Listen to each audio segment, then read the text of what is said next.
Hello, hi, welcome all the competitive various and would-be-teachers. This is your Kiran Kodmuru. Yes మరి జీవశాస్త్ర పాఠ్య ప్రణాళిక అనే అంశంలో ఈరోజు అసలు పాఠ్య ప్రణాళికకు ఉండవలసినటువంటి లక్షణాలండి, మంచి ఉత్తమమైనటువంటి పాఠ్య ప్రణాళిక ఉండవలసిన లక్షణాలండి. అండ్ అదేవిధంగా రకరకాల కమిటీలు కావచ్చు, కమిషన్లు కావచ్చు, జీవశాస్త్ర పాఠ్య ప్రణాళిక గురించి ఏం చెప్తున్నాయి. అండ్ పాఠ్య ప్రణాళికను రూపొందించే కంటే ముందు రకరకాల స్టేజెస్ దాటుకుంటూ వస్తుంది అది. స్టేజెస్ దాటుకుంటూ వచ్చిన తర్వాత మనకు ఫిక్స్ అయిపోతూ ఉందన్నమాట. మరి ఎన్ని రకాలుగా పాఠ్య ప్రణాళికని మూల్యాంకనం చేస్తాం. అంటే ఫీల్డ్ లెవెల్లో ఎగ్జిక్యూట్ అయ్యేకంటే, అంటే మన దగ్గరికి వచ్చే కంటే ముందు ఈ పాఠ్య ప్రణాళికని మూల్యాంకనం చేయడం జరుగుతుంటుంది. మరి జీవశాస్త్ర పాఠ్య ప్రణాళికను ఎలా మూల్యాంకనం చేస్తూ ఉంటారు. ఎన్ని రకాల మూల్యాంకనాలు ఉంటాయి. అండ్ అదేవిధంగా ఈ యొక్క జీవశాస్త్ర పాఠ్య ప్రణాళిక ద్వారా మనం ఎలాంటి లక్ష్యాలను సాధించవచ్చు. అండ్ జీవశాస్త్ర పాఠ్య ప్రణాళికను రూపొందించేటప్పుడు ఎలాంటి పద్ధతులు లేదంటే ఎలాంటి ఉపగమాలను పాటిస్తాం. ఒకటి చెప్తున్నాను, ఫర్ ఎగ్జాంపుల్ నేను ఒక టీచింగ్ లెర్నింగ్ మెథడ్ నేను ఫాలో అవుతున్నాను అనుకోండి. ఏ మెథడ్ ఫాలో అవుతున్నాం, ఏ మెథడ్ ఫాలో కావడం ద్వారా మంచిగా అనుకున్నటువంటి లక్ష్యాన్ని సాధిస్తాం. అదే రకంగా మనం ఈ జీవశాస్త్ర పాఠ్య ప్రణాళికను రూపొందించే ముందు ఎలాంటి పద్ధతిలో దీన్ని రూపొందిస్తున్నాం. ఈజీ నుండి హార్డ్కి రూపొందిస్తున్నావా, హార్డ్ నుండి ఈజీకి రూపొందిస్తున్నావా, సరళమైన అంశాల నుండి సంక్లిష్ట అంశాల, లేకుంటే మూర్త అంశాల నుండి అమూర్త అంశాల, పిల్లలకి ఎలా ఈ కరిక్యులం డిజైన్ చేస్తే బాగుంటుంది, ఏ పద్ధతి ఫాలో అయితే బాగుంటుంది అనడానికి కొన్ని రకాల పద్ధతులు ఉన్నాయి. చాలా లెందీగా ఉంటాయి పద్ధతులు అయితే.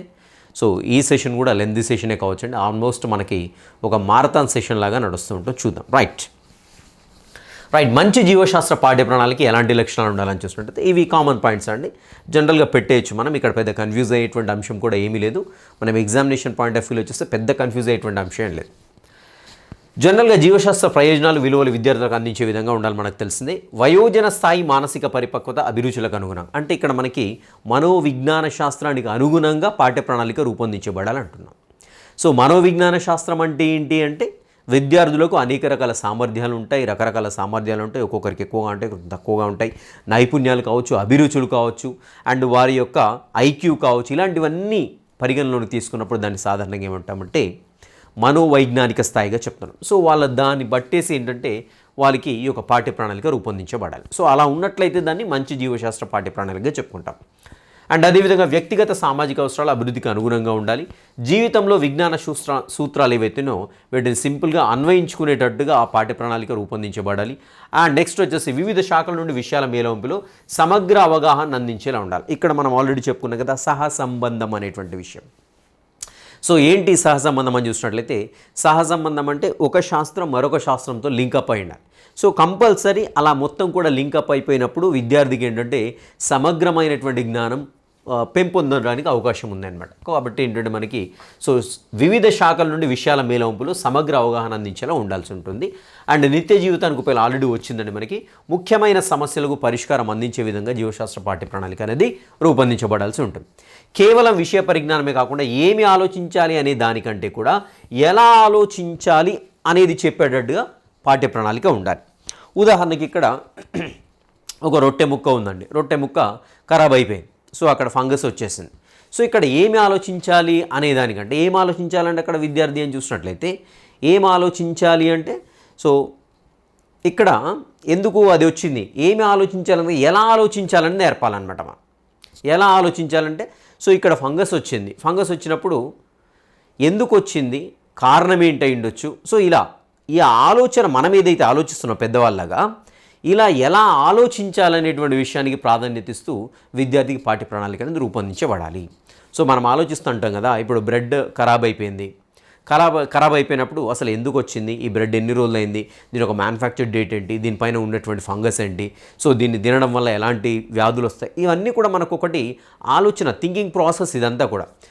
ఎలా ఆలోచించాలి అనే దానికి ప్రాధాన్యతనిస్తున్నట్టుగా పాఠ్య ప్రణాళిక రూపొందించబడాలి.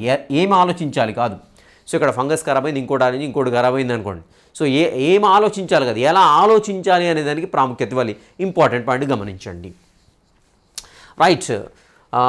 అవసరార్థం మార్పులకు అనుగుణంగా, అంటే ఇక్కడ మనకు పాఠ్యప్రణాళిక ఆల్రెడీ లాస్ట్ సెషన్లో కూడా చెప్పున్నాం, ఎప్పుడు కూడా రిజిడ్గా ఉండకూడదండి, స్థిరంగా ఉండకూడదు. మనకు మారుతున్నటువంటి పరిస్థితులు కావచ్చు, మారుతున్నటువంటి విద్యా లక్ష్యాలకు అనుగుణంగా పాఠ్యప్రణాళిక మార్పు చెందించే విధంగా ఉండాలన్నమాట. ఓకేనా. అండ్ అదేవిధంగా పాఠ్యాంశాలు తేలిక నుండి కఠినతరం వైపు సాగాలి. సో ఇవి ఏంటంటే మనకి మనోవైజ్ఞానిక శాస్త్రాన్ని బేస్ చేసుకునేటువంటి పాయింట్ అనేది తేలిక నుండి ఎప్పుడు కూడా కఠినతరం వైపు సాగుతూ ఉండాలి. అండ్ కృత్యాలు వచ్చేసి సరళత్వం నుండి సంక్లిష్టం వైపుగా, అదేవిధంగా సాధనలో విద్యార్థులు చాలా సహజంగా సృజనాత్మక వైఖరులు అభివృద్ధి చేసుకుంటూ ఉంటారు.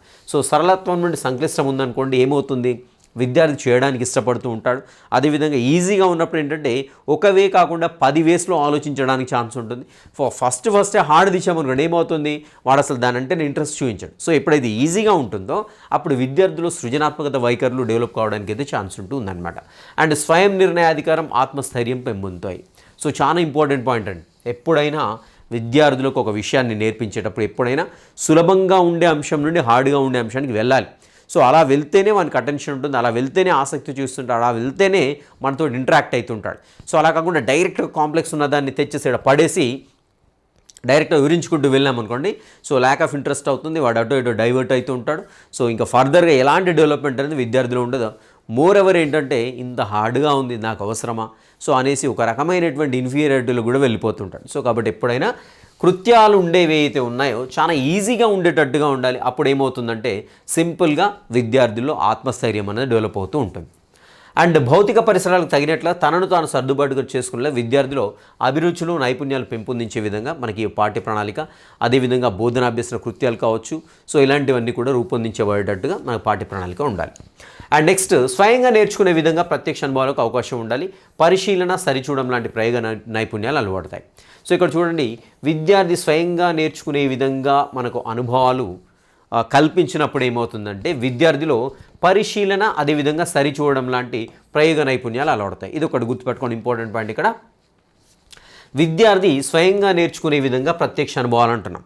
సో స్వయంగా నేర్చుకుంటే అన్వేషణ పద్ధతి అండి, అంతే కదా. విద్యార్థి ఎక్కడ అన్వేషకుడుగా ఉండి తానే అన్నీ చేస్తూ కొన్ని విషయాన్ని స్వతహాగా నేర్చుకుంటాడు.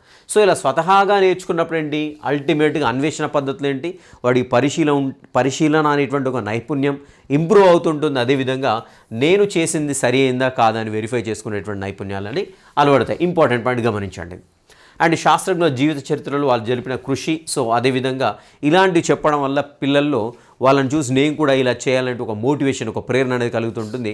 అదేవిధంగా వారు చేసినటువంటి సేవల్ని గుర్తిస్తారు. అండ్ వారు చేసినటువంటి సేవలు కావచ్చు, ఏమైనా కొత్త ఆవిష్కరణలు కావచ్చు, అభినందించేటువంటి నైపుణ్యం కూడా విద్యార్థుల్లో కలుగుతూ ఉంటుంది. అంతేకాకుండా శాస్త్రం పట్ల ఇష్టం ఏర్పడుతుంది, శాస్త్రీయ అభిరుచి ఏర్పడుతుంది, శాస్త్రీయ వైఖరి ఇలాంటివన్నీ కూడా డెవలప్ అవుతుంటాయి. కాబట్టి శాస్త్రజ్ఞుల జీవిత చరిత్ర అండ్ వాళ్ళు జరిపినటువంటి కృషిని తప్పకుండా పాఠ్య ప్రణాళికలో ఇమర్చవలసి ఉంటుందన్నమాట. అండ్ సాపాఠ్య కృత్యాలైనటువంటి సైన్స్ క్లబ్లు కావచ్చు, సైన్స్ ఎగ్జిబిషన్స్ కావచ్చు, అండ్ సైన్స్ ఇవన్నీ కూడా వీటిలన్నీ కూడా మనకేంటంటే పాలు పంచుకునేలా మనకేంటంటే అభ్యసన సన్నివేశాలు కల్పించేదిగా మనకు పాఠ్య ప్రణాళిక అనేది ఉండాలి.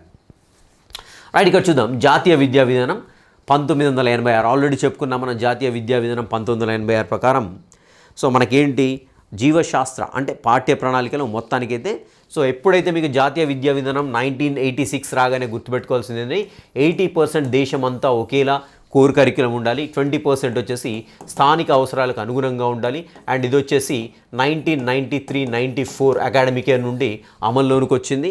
సో దీనిపైన సూచనలు చేసింది వచ్చేసి ఎన్సీఆర్టీ అండి. సో కంపల్సరీ గుర్తుపెట్టుకోవాలి, ఇవి జాతీయ విద్యా విధానం 10 మౌలిక అంశాలు ఏవైతే ఉన్నాయో 10 మౌలిక అంశాలని కోర్ కరిక్యులంలో పెట్టడం జరిగింది. ఇంపార్టెంట్ అనేది వెరీ వెరీ ఇంపార్టెంట్ గమనించాడు. రైట్, జాతీయ విద్యా విధానం ప్రకారం జీవశాస్త్ర విద్యా ప్రణాళిక విద్యార్థుల్లో పరిశీలన శక్తి, సృజనాత్మకత, ప్రశ్నించే ధైర్యం, విషయ స్పష్టత, సౌందర్య స్వాదనలు అండ్ అదేవిధంగా పరిశోధన, సమస్య పరిష్కార శక్తులు పెంపొందించే రకంగా ఉండాలి. ఆరోగ్యం, వ్యవసాయం, పరిశ్రమలు, నిత్య జీవితంలో గల ఇతర అంశాలతో జీవశాస్త్ర సంబంధాన్ని విద్యార్థులు అర్థం చేసుకునే విధంగా ఉండాలని జాతీయ విద్యా విధానం చెప్తుంది. సో ఇవన్నీ కామన్ పాయింట్స్ అండి. బట్ ఇక్కడ జాతీయ విద్యా విధానం ఏం చెప్పింది అనేది గుర్తుపెట్టుకోండి. అండ్ విద్యా ప్రణాళికలు శిశు కేంద్రీకృతంగా ఉండాలి. విధానాల్లో సంస్కరణలు తేవాలి. జాతీయ పరీక్షా విధానంలో సంస్కరణలు తేవాలని జాతీయ పరీక్షా కేంద్రాన్ని ఇంపార్టెంట్ పాయింట్ అండి, జాతీయ పరీక్షా కేంద్రాన్ని స్థాపించాలని, సంచార ప్రయోగశాలలు అదేవిధంగా సమాజ కేంద్రాల ఏర్పాట్లు కూడా జాతీయ విద్యా విధానం important point. Very very important. సంచార ప్రయోగశాలలు సమాజ కేంద్రాల ఏర్పాట్ల గురించి నొక్కి వక్కానించింది లేదంటే సూచించింది ఏది అని చూసినట్లయితే నేషనల్ ఎడ్యుకేషన్ పాలసీ అండి, ఎన్ఈపి, లేదంటే నేషనల్ పాలసీ అండ్ ఎడ్యుకేషన్, ఏదైనా చెప్పుకోవచ్చు, national policy and education 1986. So ఇక్కడ 3 పాయింట్లు వచ్చాయండి మనకు. ఒకటి సమాజ కేంద్రాలు, సంచార ప్రయోగశాలలు, అదేవిధంగా జాతీయ పరీక్షా కేంద్రాలు.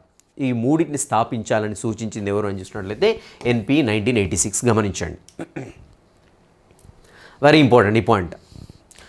రైట్, నెక్స్ట్ పాఠ్య ప్రణాళిక మూల్యాంకనం. సో మూల్యాంకనం అంటే ఏంటి అని చూసినట్లయితే ఇప్పుడు మనం ఏదైతే పాఠ్య ప్రణాళికను అనుసరిస్తున్నామో దీన్ని డెవలప్ చేయడానికి వెంటనే ఈరోజు డెవలప్ చేస్తే రేపు ప్రవేశపెట్టరు మనకి పాఠ్య ప్రణాళిక ఇలా ఉండాలనేసి.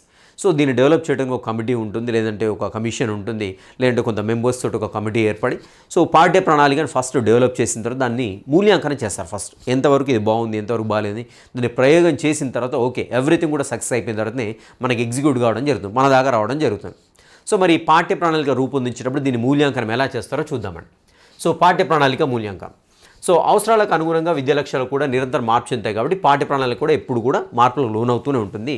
పాఠ్య ప్రణాళిక అలాగే ఉండాలి, ఎప్పుడు కూడా రిజిడ్గా ఉండకూడదు. సో కంపల్సరీ ఎప్పుడైతే మనకి మారుతున్నటువంటి విద్యా లక్ష్యాలు ఉంటాయి దానికి అనుగుణంగా ఎప్పుడైతే పాఠ్య ప్రణాళిక మారుతూ ఉండాలి. కాబట్టి మనకు ఆల్రెడీ చెప్పుకున్నామండి, పాఠ్య ప్రణాళిక ఎప్పుడు కూడా ఫ్లెక్సిబుల్గా ఉండాలి, రిజిడ్గా ఉండకూడదని చెప్తూ ఉన్నాం. అభ్యసన అనుభవాల మొత్తం కాబట్టి ఎప్పటికప్పుడు మూల్యాంకనం చేస్తూ అనవసరమైన అంశాలు తొలగిస్తూ అవసరమైన అంశాలు చేర్చుతూ ఉండాలి. ఇంపార్టెంట్ గుర్తుపెట్టుకోండి, పాఠ్య ప్రణాళికలు ఎప్పుడు కూడా అనవసరమైన అంశాలు కంపల్సరీ ఉంటాయండి. ఈ అనవసరమైన అంశాలని కంపల్సరీ తొలగిస్తూ ఏంటంటే అవసరమైన అంశాలని మాత్రమే ఉండేటట్టుగా చూడాలి.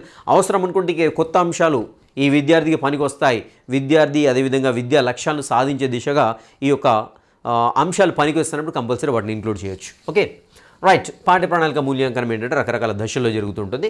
ఇక్కడ చూడు, ఫస్ట్ వచ్చేసి ప్రారంభ మూల్యాంకనం. సో మనకి ఇక్కడ వర్డ్లోనే కనపడుతుంది ఇనిషియల్ ఇవాల్యుయేషన్ అంటే ప్రారంభ మూల్యాంకనం అండి. ఇంపార్టెంట్ అండి, వెరీ వెరీ వెరీ ఇంపార్టెంట్. ఇవి మూల్యాంకనాలు ఏవైతే ఉన్నాయో స్పెసిఫిక్గా పాఠ్య ప్రణాళికకు సంబంధించినటువంటి ఈ మూల్యాంకనాలు ఏవైతే ఉన్నాయో మూల్యాంకనాలు వెరీ వెరీ ఇంపార్టెంట్, గమనించాలి. ఓకేనా రైట్, పాఠ్య ప్రణాళికను రూపొందించే కంటే ముందు చేసేటువంటి మూల్యాంకనం. సో దీనివల్ల తరగతి స్థాయి, అందించవలసిన విషయ జ్ఞానం మొదలైనవి తెలుసు. ఇంపార్టెంట్, ప్రారంభ మూల్యాంకనం వల్ల ఏం తెలుస్తుంది, పాఠ్య ప్రణాళికను రూపొందించేటప్పుడు ప్రారంభ మూల్యాంకనం వల్ల ఏం తెలుస్తుందంటే తరగతి స్థాయి తెలుస్తుంది, అదేవిధంగా అందించవలసిన విషయ జ్ఞానం తెలుస్తుంది.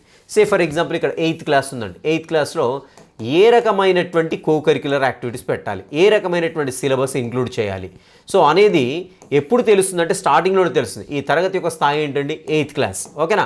అదేవిధంగా విషయ జ్ఞానం, సో దీనికి ఏ సిలబస్ పెట్టాలనేటువంటి ముందే మనకు తెలుసుకోవడం జరుగుతుంది. ఇప్పుడు 8th క్లాస్ని పర్టికులర్గా తీసుకున్నప్పుడు తరగతి స్థాయి అంటే అదేవిధంగా తరగతి ఏ విషయాన్ని పెట్టాలి అనేది మనం ఫస్ట్ ఎస్టిమేట్ చేస్తుంటాం.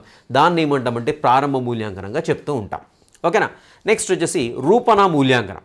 సో ఇప్పుడు 8th క్లాస్ స్టాండర్డ్ ఎవరైతే ఉన్నారో ఈ పిల్లలతోటి ప్రయోగాత్మక సమూహం, మనకు ఆల్రెడీ ఇంతకుముందు మనోవిజ్ఞాన శాస్త్రంలో వచ్చింది కదా, ఒక ప్రయోగాత్మక సమూహం ఉంటుంది, ఒకటి వచ్చేసి ఏంటి మనకి వేరే ప్రయోగం చేయనటువంటి సమూహం ఉంటుంది, ప్రయోగం చేయనటువంటి సమూహం ఉంటుంది. ఇప్పుడు ప్రయోగ సమూహం ఏదైతే ఉందో దానిపైన మనకి ఏంటంటే రూపణ మూల్యాంకనం చేయడం జరుగుతుంది.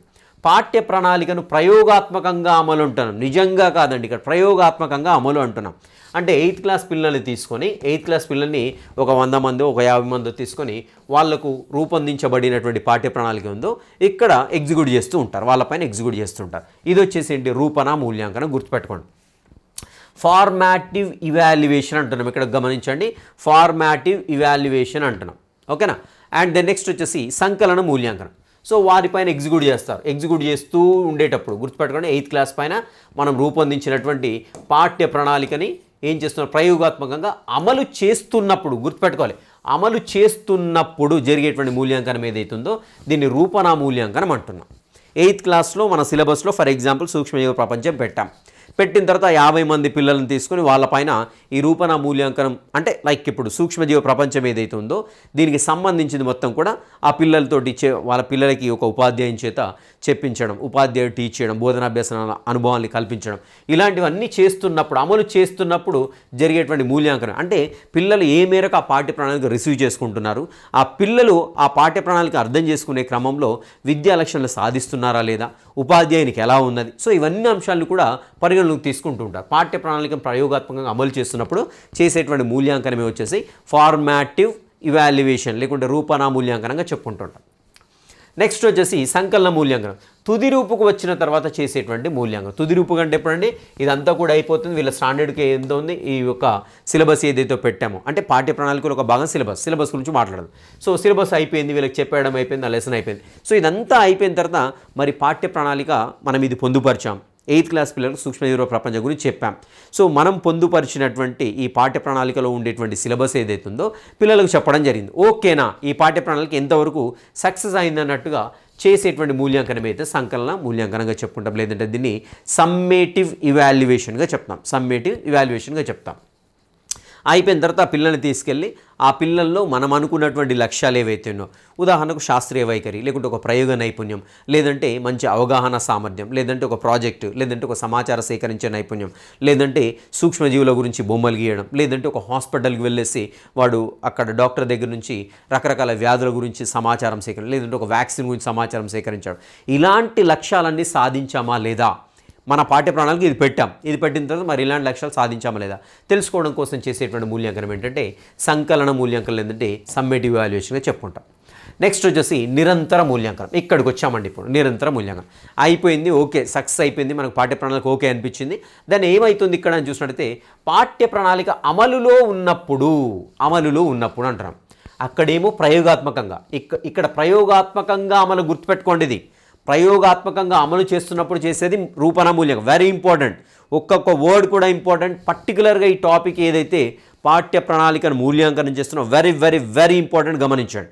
ఓకేనా, రైట్. ఇక్కడ నిరంతర మూల్యాంకనం ఎప్పుడు చేస్తామంటే పాఠ్య ప్రణాళిక రియల్ టైంలో అమల్లో ఉన్నప్పుడు ఎప్పటికప్పుడు నిరంతరంగా చేసేటువంటి మూల్యాంకనం ఏమంటామంటే నిరంతర మూల్యాంకనంగా చెప్పుకుంటాం. కంటిన్యూస్ ఇవాల్యుయేషన్గా చెప్పుకుంటూ ఉంటాం, రైట్.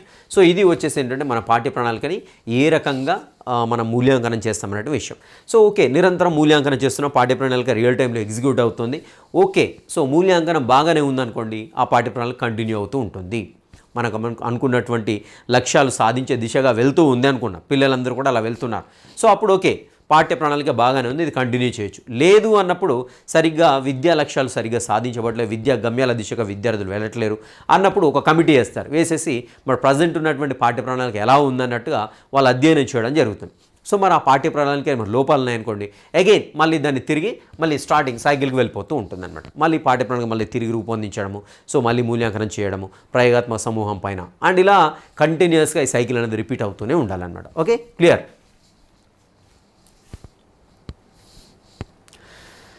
రైట్. మరి జీవశాస్త్ర పాఠ్య ప్రణాళికను నిర్మించేటప్పుడు ఎలాంటి సూత్రాలు మనం అవలంబించాల్సి ఉంటుంది? సో మనం ఆల్రెడీ చెప్పుకున్నటువంటి విషయాలే మళ్ళీ రిపీటెడ్గా వస్తున్నాయి, బట్ ఏం కాదు, చూద్దాం ఒకసారి. సో కొన్ని సిద్ధాంతాల ఆధారంగా తయారు చేయడం జరుగుతుంది. జీవశాస్త్రం యొక్క విలువల లక్ష్యాలు సాధించడం పాఠ్య ప్రణాళిక తోడ్పడింది మనకు తెలిసిందే. అమల్లో ఉన్న పాఠ్య ప్రణాళికల లోటుపాట్లను కూడా అర్థం చేసుకొని క్రింది విధంగా సవరించిన సూత్రాలు ఏంటంటే జీవశాస్త్ర పాఠ్య ప్రణాళిక తయారు చేసేటప్పుడు పాటించవలసి వస్తుంది. ఒకటి ఏంటంటే శిశు కేంద్రీకృత సూత్రం. మీరు మేజర్గా వచ్చేసి ఈ హెడ్డింగ్స్ గుర్తుపెట్టుకోండి, ఓకేనా. జీవశాస్త్ర పాఠ్య ప్రణాళిక రూపొందించేటప్పుడు ఎలాంటి సూత్రాలని మనం అనుసరించాలి అనేటువంటి సూత్రాలని కంపల్సరీ గుర్తుపెట్టుకోండి, వెరీ వెరీ ఇంపార్టెంట్. సూత్రాలని గుర్తుపెట్టుకోండి. శిశు కేంద్రీకృత సూత్రం. సో విద్యా ప్రణాళిక విద్యార్థి యొక్క అవసరాలను అభిరుచులకు అనుగుణంగా వయస్థాయికి తగినట్లుగా పాఠ్య ప్రణాళిక అనేది ఉండాల్సి ఉంటుంది. సహజాతాలను స్వభావాలను విద్యలో అమలుపరచడానికి అనుకూలంగా ఉండాలన్నమాట. సో ఓవరాల్గా వచ్చేసి ఏంటంటే ఏమంటాం, స్టూడెంట్ సెంట్రిక్గా ఉండాలి పాఠ్య ప్రణాళిక అని చెప్తుందన్నమాట. సో స్టూడెంట్ సెంట్రిక్ అంటే ఏంటి, వాడి ఆసక్తులు ఏంటి, వాడి అభిరుచులు ఏంటి, వాడి ఐక్యూ ఏంటి, సో వాడు ఎలాంటి విలువల్ని కలిగి ఉన్నాడు, అండ్ వాడి యొక్క ఐక్యూ స్థాయి ఏంటి, వాడి యొక్క తెలివితేటలు ఏంటి, అండ్ ఇంకా చూసినట్లయితే వాళ్ళ యొక్క వైయక్తిక భేదాలు ఏంటి, అండ్ వాడు ఎలాంటి వాటిపైన ఇంట్రెస్ట్ చూపిస్తున్నాడు. సో ఇలాంటివన్నింటిని బేస్ చేసుకొని ఏంటంటే వాడి యొక్క వయస్సు ఏంటి, శారీరక వయస్సు ఏంటి, వాడి యొక్క మానసిక వయస్సు ఏంటి, వీటిని అన్నింటినీ కన్సిడర్ చేసుకొని పాఠ్య ప్రణాళిక రూపొందించబడింది అనుకోండి. సింపుల్గా అది స్టూడెంట్ సెంట్రిక్గా చెప్తూ ఉంటాం అనమాట. ఓకే. అండ్ ప్రాకృతివాదంలో చూసినట్టయితే శిశు కేంద్రక పాఠ్య ప్రణాళిక అత్యంత ప్రాధాన్యత కనపడుతూ ఉంటుంది, మనకు తెలిసిందే. అది కూడా గుర్తుపెట్టుకోండి, ప్రాకృతివాదంలో శిశు కేంద్రక పాఠ్య ప్రణాళిక అత్యంత ప్రాధాన్యత అనేది కనపడుతుంది. నెక్స్ట్ వచ్చేసి సమాజ కేంద్రీకృత సూత్రం. సో మెయిన్గా హెడ్డింగ్స్ ఏవైతే హెడ్డింగ్స్ కంపల్సరీ గుర్తుపెట్టుకోండి. సమాజ కేంద్రీకృత సూత్రం సామాజిక అభివృద్ధి కోసం తయారు చేసేది. సో మనకి పాఠ్య ప్రణాళిక కింద రేపటి నాడు విద్యార్థి సమాజంలోకి వెళ్ళినప్పుడు ఆ సమాజానికి వీడు ఉపయోగపడేటువంటి వ్యక్తిగా ఉండాలి, లేదంటే పాఠ్య ప్రణాళిక అనేది సమాజ అవసరాలను తీర్చే రకంగా కూడా డిజైన్ చేయబడాలన్నమాట. ఓకేనా? అదేవిధంగా సమాజ అభివృద్ధికి కూడా పాఠ్య ప్రణాళిక అనేది ఉపయోగపడుతూ ఉండాలన్నమాట. Okay right. నెక్స్ట్ వచ్చేసి సమైక్యత సూత్రం, ప్రిన్సిపల్ ఆఫ్ ఇంటిగ్రేషన్గా చెప్పుకుంటాం దీన్ని. రైట్, ఇక్కడ చూసినట్లయితే సింపుల్గా మనం ఇంతకుముందు ఏవైతే రెండు చెప్పుకున్నామో శిశు కేంద్రీకృత, అదేవిధంగా సమాజానికి అభివృద్ధి అంటే సమాజానికి ఉపయోగపడే విధంగా అంటే సమాజ కేంద్రీకృత సూత్రం అనుకున్నాం కదా, ఈ రెండింటిని మిక్స్ చేస్తే ఏమవుతుందంటే మనకి సమైక్యత సూత్రంగా చెప్పుకున్నాం. విద్యార్థి వ్యక్తిగత వికాసం అదేవిధంగా సామాజిక వికాసం రెండింటిని సమైక్యపరిచే విధంగా మన యొక్క పాఠ్య ప్రణాళిక అనేది రూపొందించబడాలని చెప్తుంది అనమాట. ఇది వచ్చేసి మనకి ఏంటంటే సమైక్యత సూత్రంగా చెప్పుకుంటాం. నెక్స్ట్ వచ్చేసి కృత్య కేంద్రీకృత సూత్రం, principles of activity centredness. Okay right. ఇక్కడ కృత్య కేంద్రీకృత విజ్ఞాన శాస్త్రం అంటేనే చేయడం ద్వారా నేర్చుకోవడం మనకు తెలిసిందే కదా. సో కాబట్టి పాఠ్య ప్రణాళికలో కంపల్సరీ కృత్యాలకు అధిక ప్రాధాన్యత ఇస్తూ ఆ పాఠ్య ప్రణాళికను రూపొందించబడాలని చెప్పేది ఏంటంటే కృత్య కేంద్రీకృత సూత్రంగా చెప్పుకుంటూ ఉంటాం అనమాట. లైక్ ప్రయోగ కృత్యాలు, లేదంటే ప్రత్యక్ష అనుభవాలు కల్పించడము, క్షేత్ర పర్యటన, ఇలాంటివన్నీ కూడా డెఫినెట్గా మనకి ఏంటంటే ఆ యొక్క పాఠ్య ప్రణాళిక రూపొందించబడ పాఠ్య ప్రణాళికలో పొందుపరచబడాలన్నమాట. నెక్స్ట్ వచ్చేసి సృజనాత్మకత సూత్రం. విద్యార్థులు ఎప్పుడు సృజనాత్మకంగా ఆలోచిస్తారండి అని చూసినట్లయితే ఎప్పుడైతే వాళ్ళకి మనోవైజ్ఞానిక శాస్త్ర సూత్రాలకు అనుగుణంగా పాఠ్య ప్రణాళిక రూపొందించబడుతూ ఉంటుందో అప్పుడు విద్యార్థులు సృజనాత్మకత అనేది డెవలప్ అవుతుంటాయి.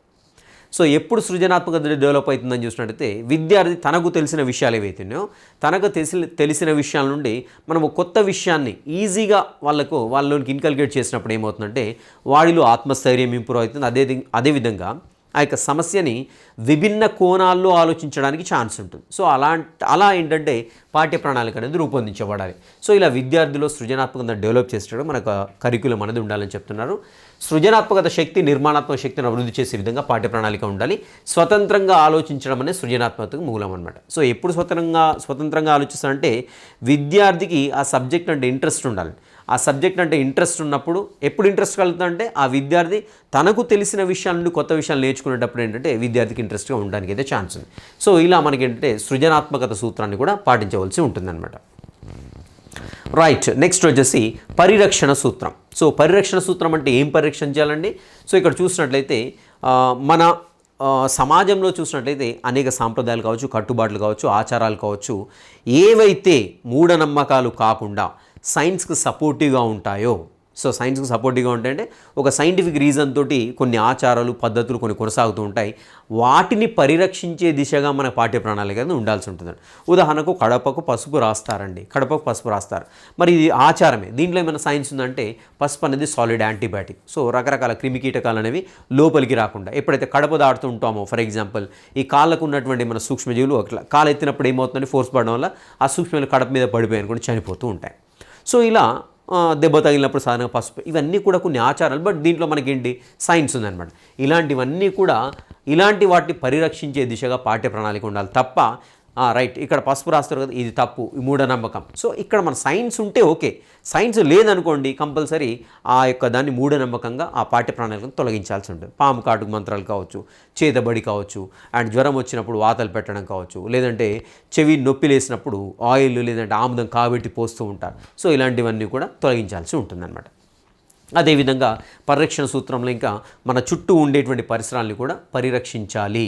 సో లేదంటే మానవ మనుగడనే చివరకు ప్రమాదంలో కూరుకుపోతుంది. సో ఇలాంటివి కూడా కంపల్సరీ విద్యార్థికి నేర్పించవలసి ఉంటుంది. నెక్స్ట్ వైవిధ్యత, అదేవిధంగా సడలింపు సూత్రం. వైవిధ్యత అంటే ఏంటంటే భిన్న రకాలుగా ఉండాలి. నెక్స్ట్ సడలింపు సూత్రం అంటే మనకు ఫ్లెక్సిబిలిటీ అనేది ఉండాలన్నమాట. సో పాఠ్య ప్రణాళిక కఠినంగా ఖచ్చితంగా కాకుండా మనకు తెలిసింది నాట్ రిజిడ్, సరళంగా స్థితిస్థాపక ఫ్లెక్సిబిలిటీ అనేది కలిగి ఉండాల్సి ఉంటుంది.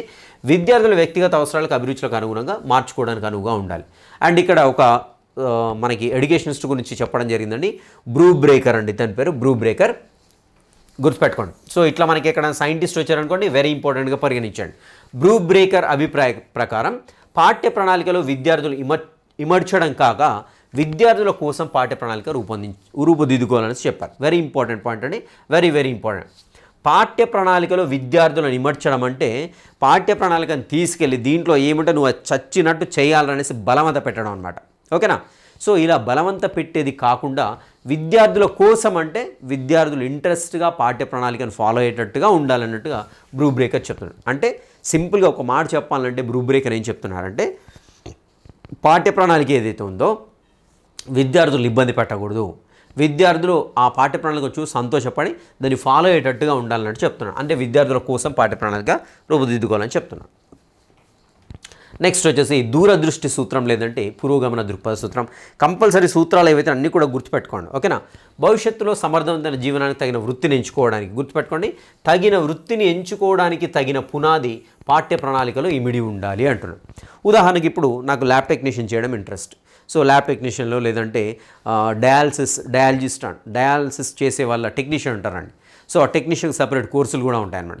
సో ఇలాంటివి కూడా రేపటి నాడు ఒక వృత్తి విద్యను ఎన్నుకోవడం కోసం కావాల్సినటువంటి బేసిక్ నాలెడ్జ్ ఏదైతుందో ఆ బేసిక్ నాలెడ్జ్ అనేది కంపల్సరీ పాఠ్య ప్రణాళికలో రూపొందించబడాలి. దీన్ని ఏమంటామంటే పురోగమన దృక్పథ సూత్రం. గుర్తుపెట్టుకోండి, ఈ వర్డ్ ఏదైతే ఉందో ఇంపార్టెంట్, ఎందుకంటే దాని మీనింగ్ అంతా కన్ఫ్యూజ్డ్గా ఉంటుంది, మనం ఆలోచించడానికి గురి రాదండి. పురోగమన దృక్పథ సూత్రంగా చెప్పుకుంటాం, లేదంటే దీన్ని దూరదృష్టి సూత్రం, ఫార్వర్డ్ లుకింగ్ ప్రిన్సిపల్గా చెప్తాం అన్నమాట. సో ఉపయోగకరమైనటువంటి పాఠ్యేతర కార్యక్రమాలలో పాల్గొనే విధంగా అభ్యసన సన్నివేశాలు ఉండాలి. ఉదాహరణకు ల్యాబ్ టెక్నీషియనే కావాలి, నాకు ఇప్పుడు ఎక్స్ట్రా కరిక్యులర్ యాక్టివిటీస్ ఏం పెట్టాలి, ఇక్కడ ఏమన్నా సహపాఠ్యాన్ని లేదండి పాఠ్యేతర కార్యక్రమం అంట.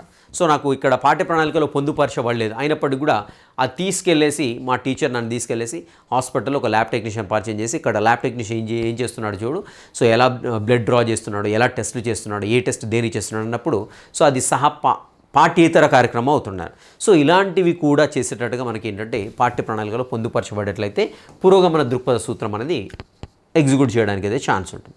అండ్ సంపూర్ణ అనుభవాల సూత్రం. సంపూర్ణ అనుభవాల సూత్రం అంటే అండి సింపుల్గా ఈ యొక్క పాఠ్య ప్రణాళిక ఏదైతే ఉందో కేవలం జ్ఞానాన్ని ఆర్జించేదే కాకుండా విద్యార్థికి అన్ని రకాల అనుభవాన్ని కల్పించే రకంగా మనకు పాఠ్య ప్రణాళిక రూపొందించబడాలి. దీన్నే సంపూర్ణ అనుభవ సూత్రంగా చెప్పుకుంటాం. సో అల్టిమేట్గా ఏమవుతుందండి, రకరకాల అనుభవాలు అభ్యసన అనుభవాలు విద్యార్థికి కల్పించినప్పుడు విద్యార్థి అన్ని రకాలుగా డెవలప్ అవుతున్నాడు. దీన్ని ఏమంటాం మనం సమగ్రమూర్తిమత్వంగా చెప్పుకుంటూ ఉంటాం అన్నమాట. రైట్.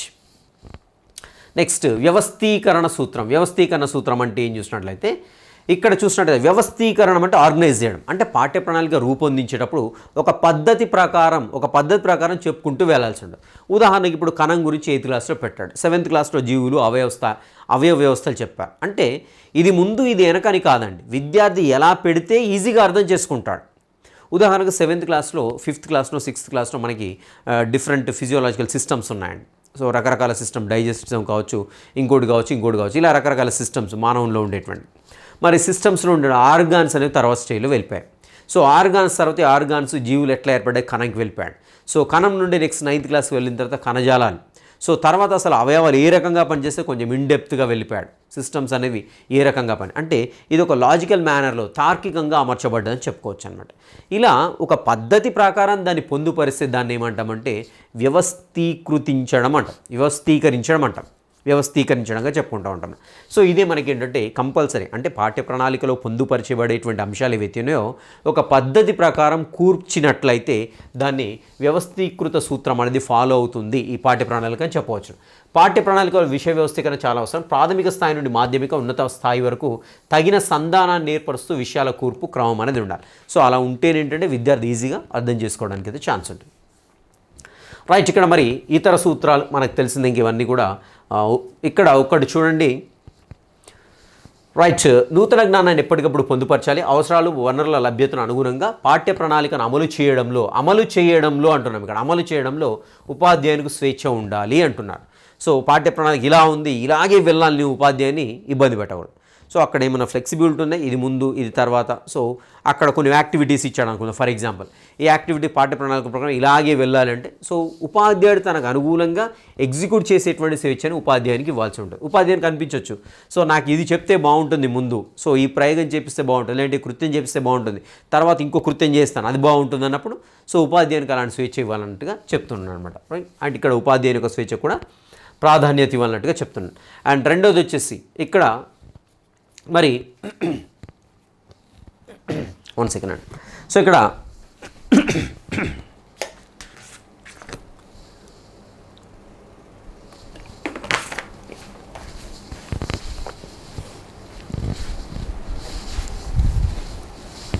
రైట్. సెకండరీ విద్యా కమిషన్ మరి పాఠ్య ప్రణాళిక గురించి ఎలాంటి సూచనలు చేసిందో ఒకసారి చూద్దామండి. మాధ్యమిక విద్యా కమిషన్గా చెప్పుకుంటాం దీన్ని.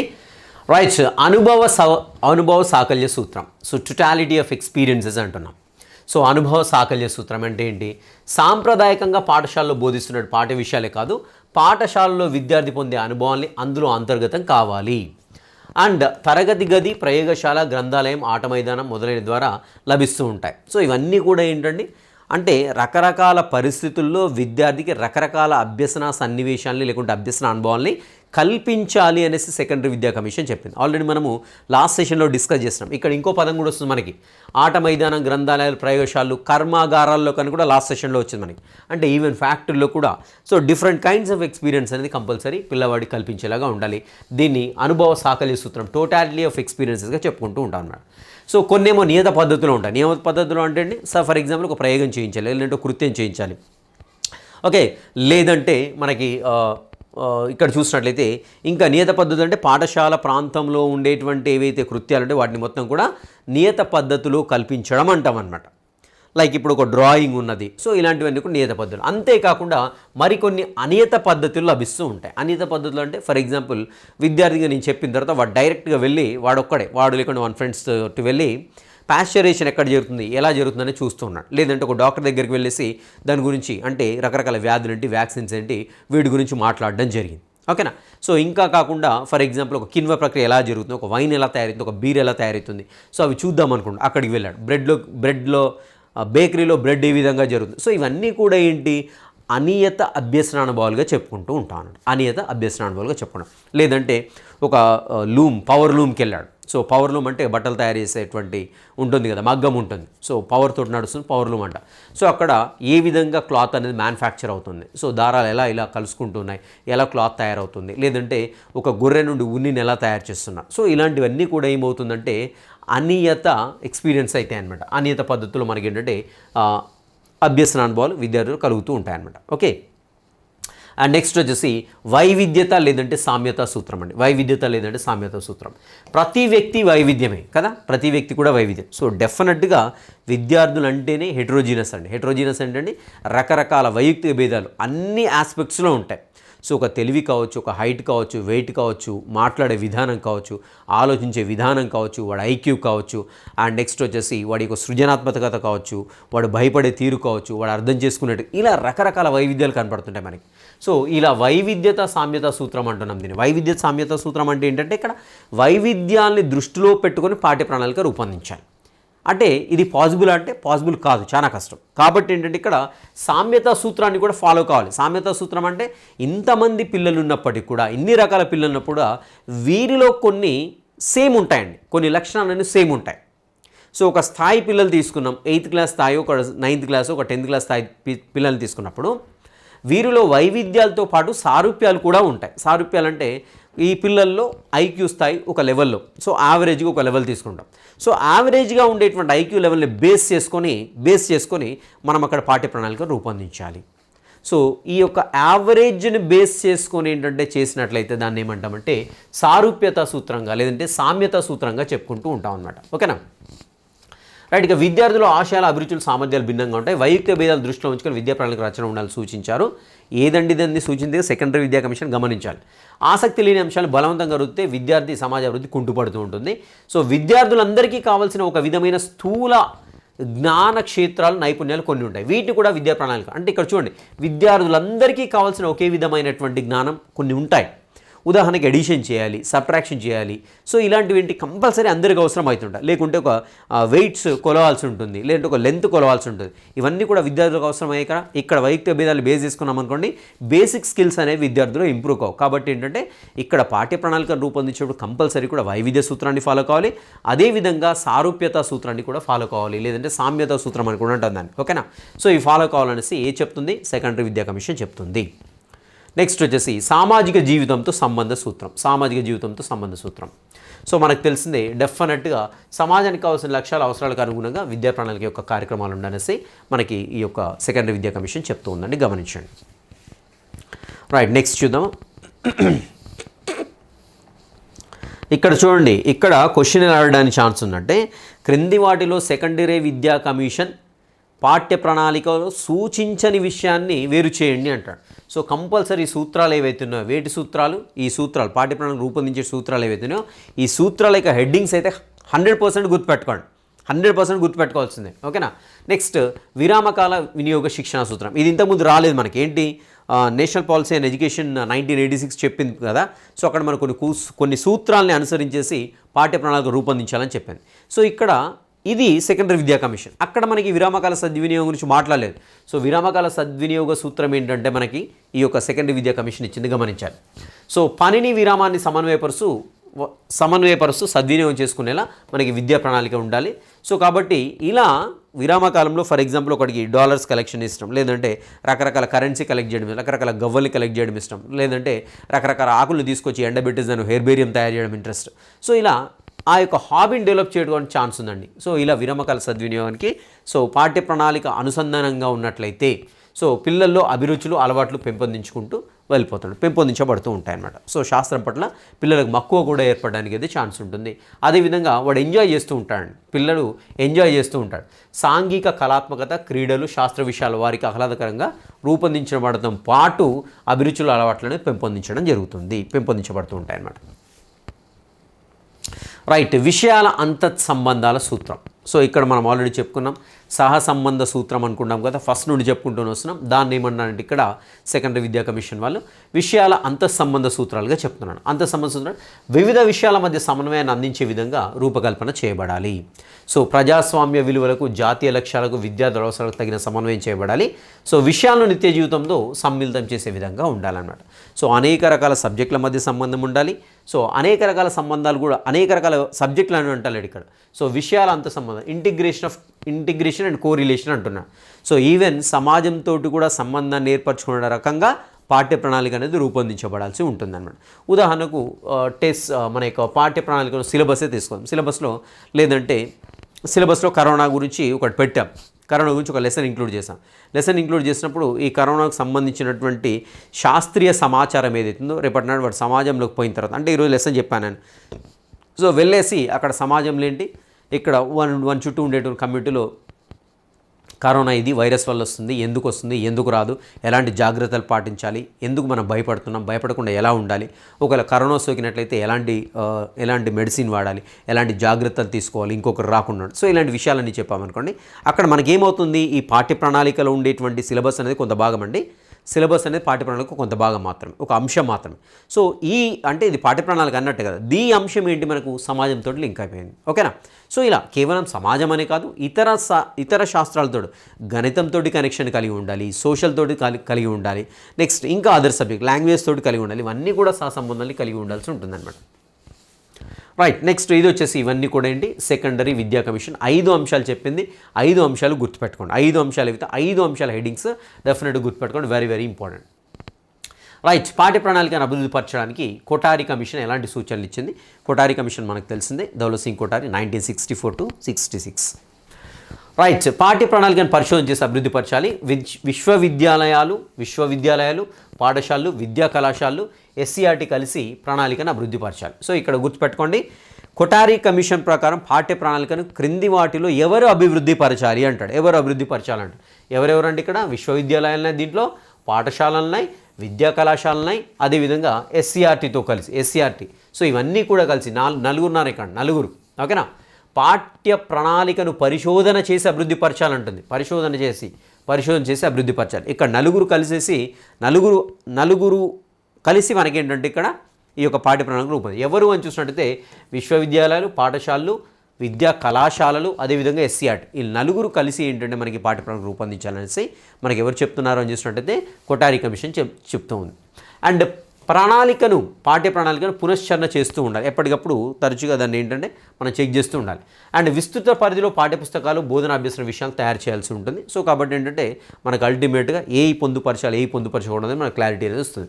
నూతన పాఠ్య ప్రణాళికల గురించి ఉపాధ్యాయులకు పునశ్చరణ తరగతులు నిర్వహించాలి.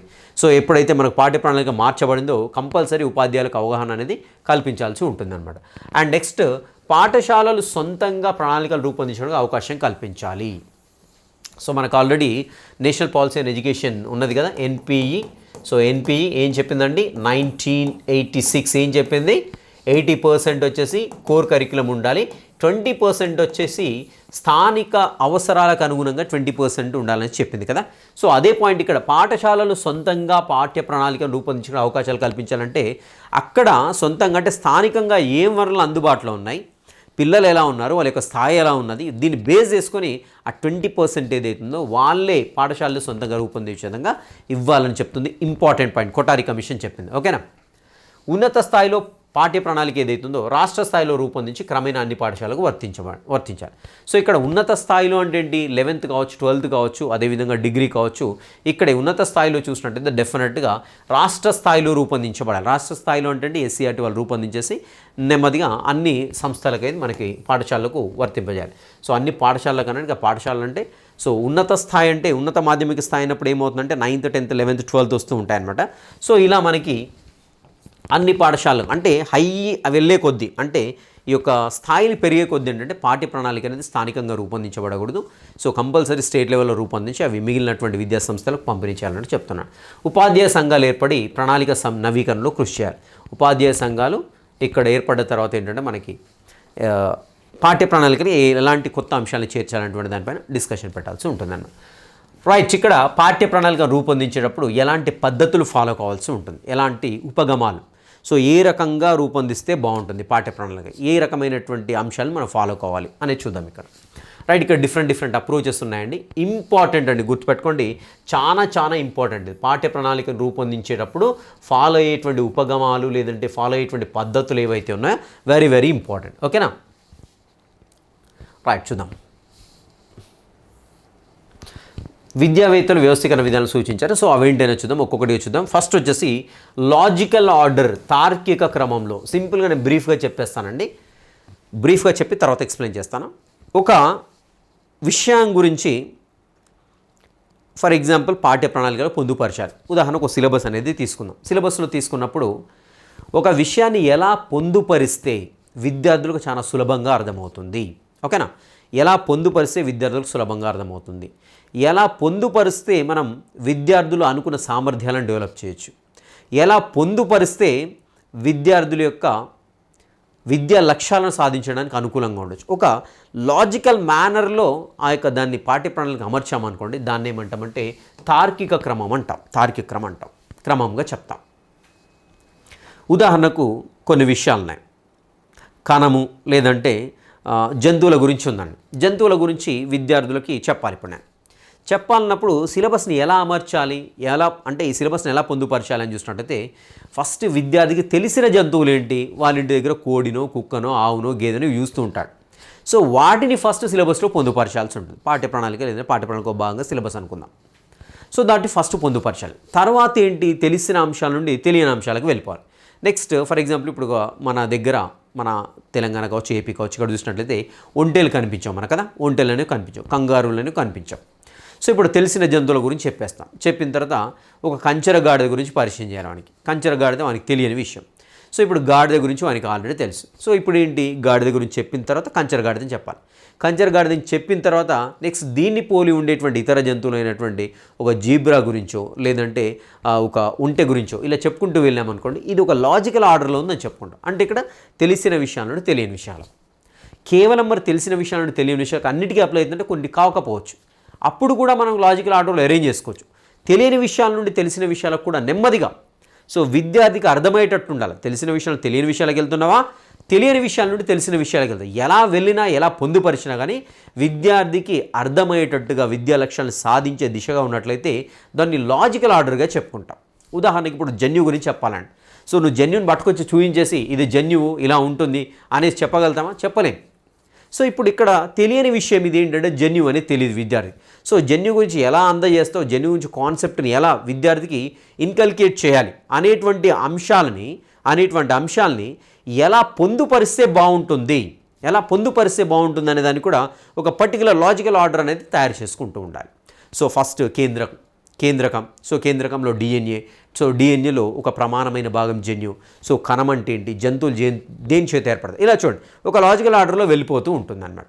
సో అలా మనము చెప్పడానికి ఇలా ఏదైనా ఒక విషయాంశాన్ని విద్యార్థికి సమర్పించే ముందు, విద్యార్థికి ఇన్కల్కేట్ చేసే కంటే ముందు ఒక లాజికల్ ఆర్డర్లో ఒక తార్కిక క్రమంలో అమర్చినట్లయితే దాన్ని తార్కిక పద్ధతిగా చెప్పుకుంటాం, లేదా తార్కిక పద్ధతిగా చెప్తాం, లేదంటే తార్కిక ఉపగమంగా చెప్పుకుంటాం. ఏ అంశాన్ని తెలుసుకోలేకపోతే మరో అంశం సరిగా అవగాహన చేసుకోవడం సాధ్యం కాదో ఆ అంశాన్ని మొదట చేర్చి దాని జ్ఞానం ఆధారంతో నేర్చుకోదగిన అంశాన్ని తర్వాత అమర్చడం తార్కిక క్రమం అవుతూ ఉంటుంది.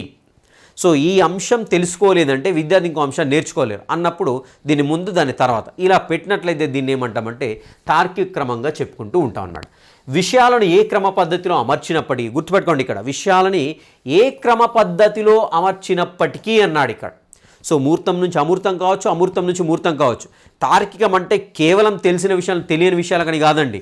సో తెలియని విషయాల నుండి తెలిసిన విషయాలు కూడా వెళ్ళిపోవచ్చు, తెలియని విషయాల నుండి తెలిసిన విషయాలు కూడా వెళ్ళిపోవచ్చు, తెలిసిన విషయాల నుండి తెలియని విషయాలు కూడా ఎలా అయినా కావచ్చు. బట్ ఇక్కడ ఏంటంటే ఏ క్రమ పద్ధతిలో అమర్చబడినప్పటికీ అర్థవంతంగా ప్రయోజనంగా ఉండాలి అంటున్నాడు. అర్థవంతంగా అంటే ఏంటి, ప్రయోజనంగా అంటే ఏంటి? అర్థవంతంగా అంటే విద్యార్థికి అర్థమయ్యే రకంగా ఉండాలి. విద్యార్థికి అర్థమయ్యే రకంగా ఉండాలంటే విద్యార్థిలో మనం అనుకున్నటువంటి ఆబ్జెక్టివ్స్ లేదంటే లక్ష్యాలు ఏవైతున్నాయో వాటిని సాధించే దిశగా ఉండాలి.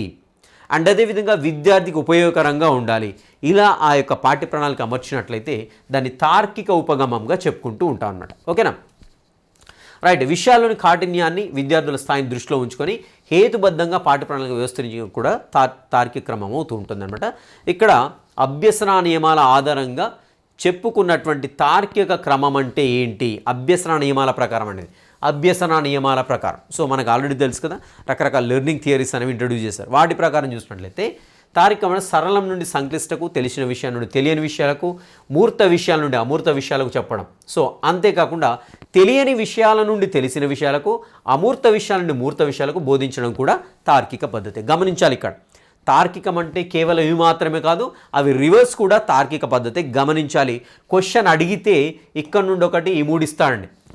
క్రింది వాటిలో పాఠ్య ప్రణాళికను అభివృద్ధి చేసేటప్పుడు తార్కిక పద్ధతిలో లేదంటే తార్కిక ఉపగమంలో ఇది ఫాలో కాము అంటాడు, ఇది అనుసరించబడదు అంటాడు. ఏమంటాడంటే సరళం నుండి సంక్లిష్టానికి, తెలిసిన విషయాల నుండి తెలియని విషయాలకు, మూర్త నుండి అమూర్త విషయాలకు అని ఇంకోటి ఏమిస్తా అంటే అమూర్త నుండి మూర్త విషయాలకు, ఇంకోటి ఏమిస్తా అంటే పైవేవి కాదంట. అప్పుడు వెంటనే ఏం పెడతామంటే పైన మూడు కరెక్టే ఉన్నాయి, సో అమూర్త విషయాల నుండి మూర్త విషయాలకన్నా తప్పు అనేసి వెంటనే దీన్ని టిక్ చేస్తాం. కాదు, ఇది కూడా తార్కిక క్రమమే అనేటువంటి విషయాన్ని గుర్తుపెట్టుకోండి. రైట్. ఇక్కడ కొన్ని ఉదాహరణలు ఇవ్వడం జరిగిందండి. సో కిరణజన్య సంయోక్రియ అర్థం చేసుకోవాలంటే సో బేసిక్గా మనకి కర్బన శాస్త్ర విజ్ఞానం అంటే పిండి పదార్థాల గురించి, ఎంజైమ్లు ఏంటి, విటమిన్లు ఏంటి, వర్ణద్రవ్యాలు, సో ఇవన్నిటి కూడా కంపల్సరీ మనకు తెలిసి ఉండాలి. సో తెలియకున్నప్పటికీ కూడా విద్యార్థులకు మనం అర్థం చేయించేటువంటి క్రమం ఉన్నట్లయితే it's well and good. So ఎందుకంటే మన కిరణజన్య సంయోక్రియాలో చాలా ఎంజైమ్లు ఉంటాయి, అదేవిధంగా రకరకాల పదార్థాలు ఫామ్ అవుతూ ఉంటాయి, రకరకాల రియాక్షన్స్ జరుగుతుంటాయి. సో ఒక రియాక్షన్ అంటే తెలియాలి, ఒక కెమికల్ ఈక్వేషన్ అంటే తెలియాలి, ఓకేనా, బ్యాలెన్స్ చేయడం ఎట్లా తెలియాలి, అన్నీ తెలిసి ఉండాలన్నమాట. సో వీటన్నిటి కూడా ఏంటి మనం ముందు తరగతులను నేర్చుకుంటుంటాం, అంటే ఒక పద్ధతిలో అమర్చబడ్డదని చెప్పుకోవచ్చు అనమాట. రైట్. జీవశాస్త్ర విషయాలను తార్కికంగా ఈ క్రింది విధంగా కూడా అమర్చవచ్చును.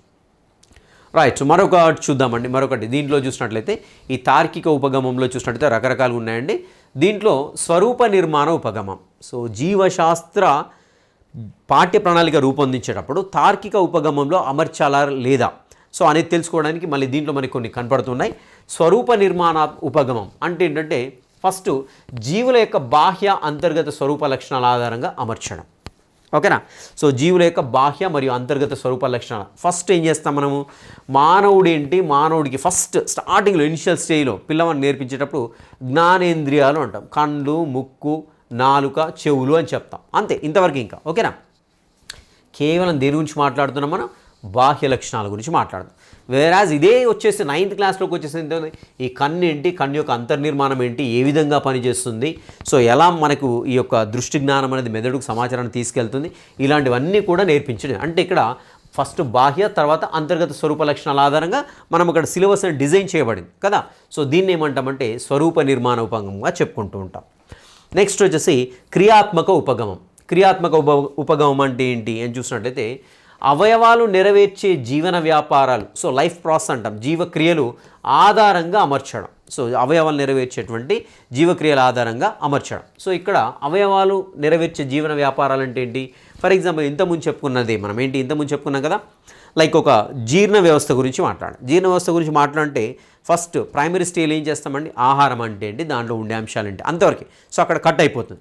సో తర్వాత 6th 7th రాగానే జీర్ణ వ్యవస్థ అంటే ఏంటి, సో జీర్ణ వ్యవస్థ లాభాలు ఏంటి అంటాం. తర్వాత ఏంటి, అవయవాలు ఏమేమి పనులు చేస్తున్నాయి, అక్కడ జీర్ణ వ్యవస్థ అనేది ఏం పని చేస్తుంది. సో తర్వాత గ్రాడ్యువల్గా ఇలా మనకి ఇంప్రూవ్ అయిపోతూ ఉంటుంది అనమాట. సో ఇక్కడ మనకి 10th క్లాస్ లేదంటే ఇంటర్మీడియట్ స్టేజ్కి వెళ్ళేసరికల్లా ఆ జీర్ణ వ్యవస్థలో ఇన్డెప్త్ సమాచారం మనకు అందుతూ ఉంటుందన్నమాట. సో దీన్ని ఏమంటామంటే క్రియాత్మక ఉపగమంగా చెప్పుకుంటాం. అది కేవలం మనకేంటి బాహ్య అంతర స్వరూపాన్ని బేస్ చేసుకొని కాబట్టి స్వరూప ఉపగమంగా చెప్పుకున్నాం. ఇక్కడ క్రియాత్మక ఉపగమం అంటే ఏంటి, జీవశాస్త్రంలో అవి చేసేటువంటి పనులని బేస్ చేసుకొని మనం ఏంటంటే పాఠ్య ప్రణాళిక రూపొందించడం జరుగుతుంది. నెక్స్ట్ సమ్మిళిత ఉపగమం, పై రెండు అండి, స్వరూప ఉపగమం, నెక్స్ట్ వచ్చేసి క్రియాత్మక ఉపగమం ఏదైతే ఉందో ఈ రెండింటిని బేస్ చేసుకొని సిలబస్ని పొందుపరచడం లేదంటే పాఠ్య ప్రణాళికను తయారు చేయడం జరుగుతుంది. స్వరూప లక్షణాలు అదేవిధంగా చేసే పనులను బట్టేసి. సో మనం ఇలాంటిది కూడా మనం అబ్జర్వ్ చేయొచ్చండి. ఫర్ ఎగ్జాంపుల్ 5th క్లాస్లో తీసుకున్నాం అనుకోండి, జ్ఞానేంద్రియాలు అంటే జ్ఞానేంద్రియ యొక్క నిర్మాణం ఇస్తాడు. నెక్స్ట్ అదేవిధంగా ఏం పని చేస్తుంది అది. సో సింపుల్గా 1-2 సెంటెన్స్లో ఫినిష్ చేస్తాడు. లేకుంటే ఒక జీర్ణ వ్యవస్థ తీసుకుందాం, లేదంటే ఒక శ్వాస వ్యవస్థ తీసుకుందాం. సో ఎలా ఉంటుంది, దాని నిర్మాణం ఎలా ఉంటుంది, అది ఏం పనిచేస్తుంది, అంతే కొన్ని సింపుల్ సెంటెన్సెస్లో అయిపోతుంటుంది. సో వేరాజ్ మన 9th క్లాస్లో 10th క్లాస్లో వచ్చేసరికల్లా దాని యొక్క స్వరూపం యొక్క స్వభావం పెరిగిపోతూ ఉంటుంది. దాంట్లో ఉండేటువంటి పార్ట్స్ ఇన్డెప్త్గా చెప్పుకుంటూ ఉంటాం. అదేవిధంగా ఏ రకంగా పనిచేస్తున్నాయి అవన్నీ కూడా ఇన్డెప్త్గా వెళ్ళిపోతున్నాయి. సో అలా అమర్చబడినట్లయితే దీన్ని ఏమంటామంటే సమ్మిళిత ఉపగమం. సో ఈ ఉపగమాలు ఏవైతే ఉన్నాయో ఇవన్నీ కూడా తార్కిక క్రమం, ఇవన్నీ కూడా సో స్పెసిఫిక్గా జీవశాస్త్ర పాఠ్య ప్రణాళిక పొందుపరిచేటువంటి విధానం గురించి మాట్లాడుతున్నాం. నెక్స్ట్ వచ్చేసి కణజాల ఉపగమం అండి. కణజాల ఉపగమం ఇక్కడ చూసినట్టయితే కణాలు అభివృద్ధి చెందిన విధానం బేస్ చేసుకొని మనకి ఇక్కడ విషయాలు ఏవైతే ఉన్నాయో పాఠ్య ప్రణాళిక పొందుపరిచిన విషయాలు ఏవైతేనో సరళం నుండి సంక్లిష్టానికి అమర్చబడడం జరుగుతుంటుంది. దీన్ని ఏమంటామంటే కణజాల ఉపగమంగా చెప్పుకుంటాం. ఇంకా మరికొన్ని ఉదాహరణలు ఇచ్చాయండి. ఇక్కడ జీవశాస్త్రంలో కణజాల ఉపగమం ప్రధానమైనదిగా చెప్పుకోవచ్చు. ఇది ఒక పాయింట్ గుర్తుపెట్టుకోండి. జీవశాస్త్ర ఉపగమంలో తార్కిక క్రమంలో చూసినట్లయితే ఏ ఉపగమాన్ని అనుసరించడం ఉత్తమమైనదిగా భావించవచ్చు అంటే కణజాల ఉపగమం. ఇది ప్రధానమైందండి, గుర్తుపెట్టుకోండి. జీవశాస్త్ర పాఠ్య ప్రణాళికను రూపొందించడంలో ఏ ఉపగమాన్ని ప్రధానమైనదిగా పరిగణించబడుతుందంటే కణజాల ఉపగమం. గమనించాలి. రైట్. నెక్స్ట్ ఉదాహరణకు చూసినట్టయితే ఇక్కడ జీవుల అధ్యయనానికి జీవుల దేహ నిర్మాణం దృష్టిలో ఉంచుకొని ఏకకణ జీవులు, బహుకణ జీవులు, అలాగే సూక్ష్మ దేహ నిర్మాణం గల జీవులు, సంక్లిష్ట నిర్మాణం గల జీవులు, సో ఇలా మనకు ఒక పర్టికులర్ ఆర్డర్లో వెళ్ళిపోతుంటారండి. సో ఇదే మనకి ఏంటంటే కణజాల ఉపగమంగా చెప్పుకోవచ్చు. అండ్ అలాగే జీవుల వర్గీకరణ తార్కిక ఉపగమానికి ఉదాహరణగా చెప్పుకోవచ్చు. ఈ క్రింది వాటిలో ఏ అంశము తార్కిక క్రమానికి, తార్కిక ఉపగమానికి ఉదాహరణగా చెప్పుకోవచ్చు అంటే జీవుల యొక్క వర్గీకరణ. సో ఇందులో అమరిక అనేది స్వరూప లక్షణాలను నిర్వర్తించేటువంటి పనులు, జీవ పరిణామంలో అభివృద్ధి చెందిన తీరు మొదలైన అంశాల ఆధారంగా జరుగుతూ ఉంటుంది. అలాగే కణం, కణజాలం, అవయవస్థలు క్రమంలో అధ్యయనం చేయడం కూడా తార్కిక క్రమమే అవుతుంటుంది అన్నమాట. ఓకేనా. సో ఇలా మనము ఇవన్నీ కూడా తార్కిక ఉపగమాలకి చెప్పుకోవచ్చు. మరి అడ్వాంటేజ్, డిసడ్వాంటేజ్ అని చూసినట్లయితే ఒకసారి చూసినట్లయితే క్రమబద్ధంగా కొనసాగడం వల్ల విద్యార్థులు చక్కగా అవగాహన అవుతుంది. ఫస్ట్ యోగ్యతలు లేదంటే వీటిని అడ్వాంటేజ్గా చెప్పుకుంటాం. క్రింది వాటిలో తార్కిక ఉపగమానికి సంబంధించి యోగ్యత కానిది అంటాడు. సో లేదంటే యోగ్యత అంటే అడ్వాంటేజ్ అంటే గుర్తుపెట్టుకోండి. సో క్రమబద్ధంగా కొనసాగడం వల్ల విద్యార్థులు చక్కగా అర్థమవుతుంది. తెలిసిన విషయాల నుండి తెలియని విషయాలకు సాగడం వల్ల విద్యార్థికి ఏంటంటే ఇంట్రెస్ట్ అనేది కలుగుతుంది కాబట్టి జ్ఞానం పొందడానికి మోటివేషన్ లాగా ఉపయోగపడుతుంది. అండ్ హేతువాద దృక్పథం అనేది పెంపొందించడం జరుగుతూ ఉంటుందన్నమాట. అండ్ ఇక్కడ చూసినట్లయితే తార్కికమైనటువంటి ఆలోచన, లాజికల్ థింకింగ్ అనేది ఇంప్రూవ్ అవుతుంది ఈ ఉపగమం ద్వారా. అండ్ పరిమితులు ఏంటి, ఇక్కడ లిమిటేషన్స్ ఏమున్నాయి తార్కిక ఉపగమంలో చూసినట్లయితే తార్కికంగా పొందుపరిచిన విషయాలు వేరొకరికి తార్కికంగా అనిపించకపోవచ్చు. సో ఒక్కోసారి ఏంటంటే నాకు కరెక్ట్ అనిపించింది మీకు కరెక్ట్ అనిపించకపోవచ్చు, లేదంటే మీకు కరెక్ట్ అనిపించింది నాకు కరెక్ట్ అనిపించకపోవచ్చు. సో కాబట్టి అన్ని వేళల తార్కిక ఉపగమం అనేది కరెక్ట్ అంటానికి లేదు. సో ఇక్కడ మనకి డిఫరెంట్ యాంగిల్స్లో డిఫరెంట్ ఉండడానికి ఛాన్స్. నాకు ఇప్పుడు ఫర్ ఎగ్జాంపుల్ ఫస్ట్ అక్కడ తార్కిక ఉపగమం అనేది చెప్పారు. ఫస్ట్ కణము, నెక్స్ట్ కణజాలాలు, అండ్ దెన్ అవయవ వ్యవస్థలు, తర్వాత వచ్చేసి కంప్లీట్గా ఏదైనా పర్టికులర్ ఒక జీవి అనేది చెప్పుకున్నాం కదా. సో ఇలా క్రింది స్థాయి నుండి వచ్చేటప్పుడు ఫస్ట్ కణం గురించి ఇంట్రడ్యూస్ చేయాలనుకున్నాం. సో కణం గురించి ఇంట్రడ్యూస్ చేసినప్పుడు ఏమవుతుంది, అది వాడికి అమూర్తం అవుతుంది, అమూర్తమైనటువంటి భావన. సో నేను ఈ పద్ధతిలో పెడితే కరెక్ట్ అని నేను చెప్తాను. సో ఇంకొకరు వచ్చేసి సార్ అది అమూర్తమైంది కదా, అట్లా పెడితే ఎట్లా, పిల్లవాడికి ఫస్ట్ మనిషి అంటే తెలియదు, జంతువు అంటే తెలియదు, అది దేని చేత ఏర్పడుతుంది తెలియాలి. ఫస్ట్ ఏంటి, నేను డైరెక్ట్గా జీవి నుండి వస్తాను. జీవి, తర్వాత అవయవస్థలు, తర్వాత వచ్చేసి ఏంటంటే కణజాలం, కణం, ఇలా వస్తూ ఉంటాను. ఇలా వస్తుంటే బాగా అర్థమవుతుంది నువ్వు అనుకోవచ్చు కదా. సో మీరు ఒక విధంగా అనుకోవచ్చు, నేను ఒక విధంగా అనుకోవచ్చు. కాబట్టి ఏంటంటే ఒకరికి తార్కికంగా అనిపించింది, మరొక తార్కికంగా అనిపించకపోవచ్చు. ఓకేనా. ప్రతి విషయాన్ని తార్కిక క్రమంలో పొందుపరచాలంటే వీలు కాకపోవచ్చు. సంక్లిష్టమైన విషయాలను తార్కికంగా అమర్చడం అనేది చాలా కష్టమైనటువంటి పని అండి. సంక్లిష్టమైనటువంటి విషయాలు, ఉదాహరణకి ఇప్పుడు అనువంశికత తీసుకున్నప్పుడు లెసన్ దాంట్లో ఉండేటువంటి మెండీలియన్ ఎక్స్పెరిమెంట్స్ ఏవైతే ఉన్నాయో ఆ ఎక్స్పెరిమెంట్ని తార్కిక క్రమంలో ఎలా అమర్చుతాం. సో అలాంటి సంక్లిష్టమైన విషయాలు ఏమన్నా తార్కికంగా అమర్చడం కష్టమని విద్యార్థులందరికీ వివిధ సామర్థ్యాలు కలిగి ఉన్నప్పుడు ఏంటంటే ఇవన్నీ కూడా ఈ యొక్క తార్కిక క్రమం అనేది కరెక్ట్గా ఉండకపోవచ్చు. అండ్ రెండవది వచ్చేసి ఏంటంటే మనకి మనోవైజ్ఞానిక ఉపగమం. సో మనోవైజ్ఞానిక ఉపగమం అంటే ఏంటంటే సైకలాజికల్ అప్రోచెస్. సో ఇక్కడ సైకలాజికల్ అప్రోచెస్ అంటే బేసిక్గా ఏంటంటే మనోవైజ్ఞానిక శాస్త్ర సూత్రాలకు అనుగుణంగా పాఠ్య ప్రణాళిక రూపొందించబడ్డట్లయితే దాన్ని మనోవైజ్ఞానిక ఉపగమంగా చెప్పుకుంటూ ఉంటాం. మనోవైజ్ఞానిక ఉపగమం అని చెప్తాం. రైట్, ఇక్కడ చూద్దాం. పిల్లల మనస్తత్వ శాస్త్రం విద్యార్థుల యొక్క పెరుగుదల సామర్థ్యం, అభిరుచులు, వైఖరులు, సహజ సామర్థ్యాలు ఇవన్నీ కూడా మనం ఏంటి సైకాలజీ నేర్చుకున్నాం. సో ఎలా ఉంటాయి, ఏ స్థాయిలో ఏం డెవలప్ అవుతూ ఉంటాయి, ఎలా ఉంటాడు విద్యార్థి యొక్క సామర్థ్యాలు ఎలా ఉంటాయి, వాడి యొక్క అభిరుచి అంటే ఏంటి, వాడి సృజనాత్మకత అంటే ఏంటి, వాడి ప్రజ్ఞ అంటే ఏంటిది, స్మృతి అంటే ఏంటి, విస్మృతి అంటే ఏంటి, అండ్ వాడి యొక్క అభిరుచి ఏంటి. సో ఇవన్నీ కూడా ఏంటి మనోవైజ్ఞానిక శాస్త్రం నేర్చుకున్నాం, సైకాలజీ నేర్చుకున్నాం కదా. సో వీటిని దృష్టిలో పెట్టుకొని వీటినన్నింటినీ కూడా దృష్టిలో పెట్టుకొని పాఠ్య ప్రణాళికను రూపొందించినట్లయితే ఉదాహరణకు విద్యార్థి 5th క్లాస్లో ఉన్నాడు.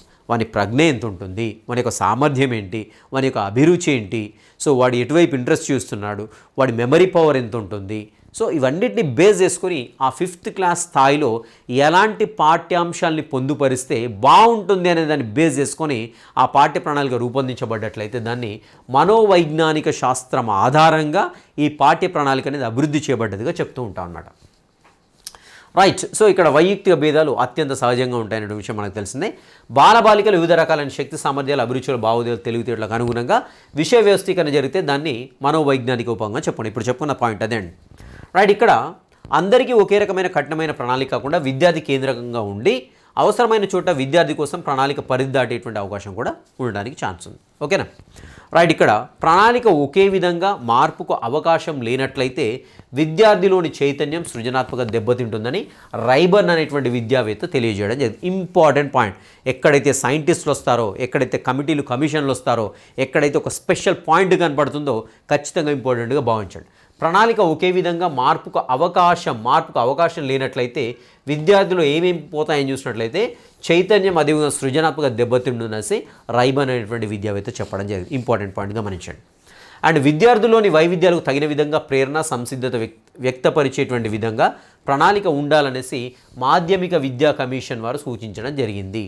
విద్యార్థుల్లోని వైవిధ్యాలకు తగిన విధంగా ప్రేరణ సంసిద్ధత వ్యక్తపరిచే విధంగా విద్యా ప్రణాళిక ఉండాలనేసి మాధ్యమిక విద్యా కమిషన్ సూచించడం జరిగింది. సెకండరీ విద్యా కమిషన్ లేదంటే మొదిలియార్ విద్యా కమిషన్. ఓకేనా. సో ఇలా సూచించడం జరిగింది, గమనించండి. రైట్, ఇక్కడ మనోవైజ్ఞానిక ఉపయోగం గురించి కొంతమేరకు ఇక్కడ ఇన్ఫర్మేషన్ అంటే క్లియర్ కట్ ఇన్ఫర్మేషన్ మన ఇక్కడ ఈ పారాలో ఇవ్వడం జరిగిందండి. మనోవైజ్ఞానిక సూత్రాల ప్రకారం విద్యార్థులకు సమీప విషయాలు ముందుగా పరిచయం చేసి తర్వాత దూర ప్రాంతానికి సంబంధించిన అలాగే అనుభవ విషయాల నుండి నూతన విషయాలు, భౌతిక విషయాల నుంచి అభౌతిక విషయాలు, తెలిసిన విషయాల నుండి తెలియని విషయాలు, మూర్తం నుంచి అమూర్తానికి, సులభం నుండి కష్టం, నిర్దిష్టం నుండి సామాన్య విషయాలకు, ఇది గుర్తుపెట్టుకోండి, ఇది ఇంపార్టెంట్. సామాన్య విషయాల నుండి నిర్దిష్ట విషయాలకు అనుకుంటాం, బట్ ఇక్కడ ఏంటంటే నిర్దిష్ట విషయాల నుండి సామాన్య విషయాలకు. ఇంపార్టెంట్ పాయింట్ ఇది, స్పెసిఫిక్గా ఇంపార్టెంట్ పాయింట్, మళ్ళీ చెప్తున్నాను. ఎందుకంటే మనోవైజ్ఞానిక శాస్త్ర సూత్రాలు అన్నప్పుడు ఏంటంటే సామాన్యం నుంచి నిర్దిష్టం అనుకుంటాం, కానీ ఇక్కడ నిర్దిష్టం నుండి సామాన్యం అండి. ఇంపార్టెంట్, ఇది ఇంపార్టెంట్. సో ఇవన్నీ కూడా తెలిసిన విషయాలే. ఇక్కడ మనోవైజ్ఞానిక సూత్రాలు ఏదైతే మనోవైజ్ఞానిక ఉపగమం ఉందో దీనికి తార్కిక ఉపగమానికి తేడా గమనించండి. సో ఇక్కడ వచ్చేసి కంప్లీట్గా స్టూడెంట్ సెంట్రిక్గా ఉంది.